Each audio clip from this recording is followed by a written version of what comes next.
La chance de la France, vous savez, c'est d'avoir eu Colbert. Colbert nous a donné deux choses absolument extraordinaires. Il nous a dit, on peut fabriquer des entreprises privées qui produisent des biens publics.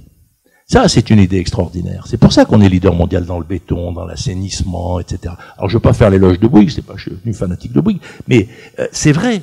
On est leader mondial de ces biens publics portés par des entreprises privées. Or, c'est ça dont a besoin l'Afrique au XXIe siècle. Le grand enjeu en Afrique, c'est l'équipement en biens publics. Nous avons les entreprises pour le faire.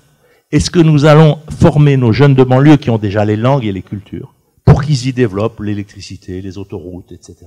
Est-ce qu'on va construire ces stratégies économiques avec les gens qu'on a pour le faire?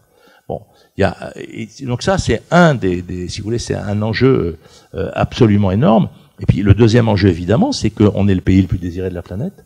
On est le premier pays touristique au monde. Et donc, on est le pays qui vend le plus tout ce qui relève de la beauté, du luxe, du soin du corps. Par exemple, la plupart des femmes de la planète mettent des produits français, de toutes les couleurs, etc. Et donc, on est à la fois le lieu du désir et on est en même temps le lieu des biens publics.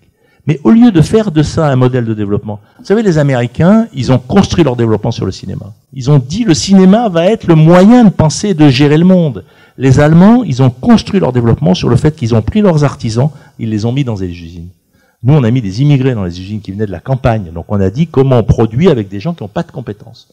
Eux, ils ont fait l'inverse. Ils ont dit comment on produit avec nos artisans, donc avec l'honneur de l'artisan dans l'usine.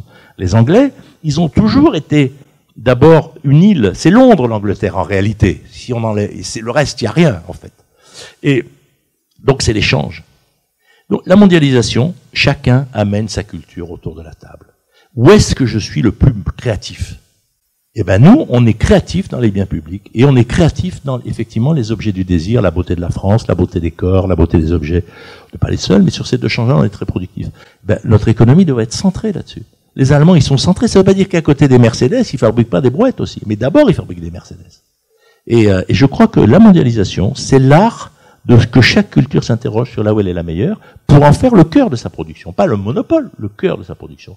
Et en France, ben, comme le cœur de nous, c'est quand même le tourisme, c'est effectivement cette image de la France. Le problème, c'est qu'on ne considère pas ça comme honorable. Parce qu'un vrai métier, c'est un métier de production. Le problème de la France, c'est d'aimer ce que la façon dont les autres nous voient.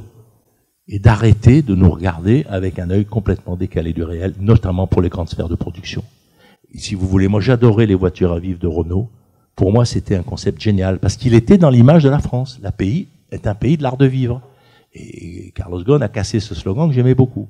Et donc, si vous voulez, je pense que les objets techniques, c'est pas par hasard. Si quand vous êtes leader du tourisme, vous êtes leader des trains et des avions, hein, parce que 60% des passagers d'Air France, c'est des touristes. Faut pas rêver. Je veux dire que tous nos objets techniques sont complètement dans la chaîne de production du secteur économique central.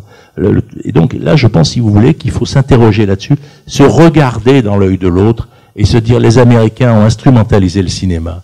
Comment on pourrait instrumentaliser davantage d'être le premier pays touristique au monde? Et ça, quand même, on est le seul pays au monde où il y a plus de touristes que d'habitants.